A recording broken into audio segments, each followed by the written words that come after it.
नर्मदे हर।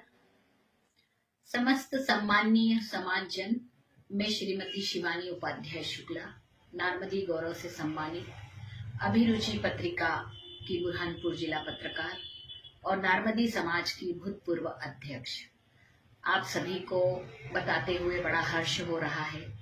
हमारे इंदौर के प्रथम नागरिक महापौर श्रीमान पुष्यमित्र भार्गव जी द्वारा दिनांक 11 और 12 जनवरी 2025 को लालबाग प्रांगण इंदौर में नार्मदी ब्राह्मण समागम, संस्कृति एवं प्रगति का संगम होने जा रहा है।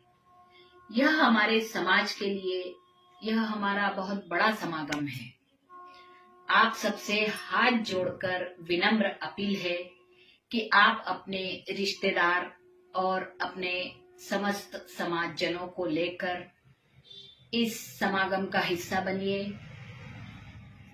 आओ जो जरूर।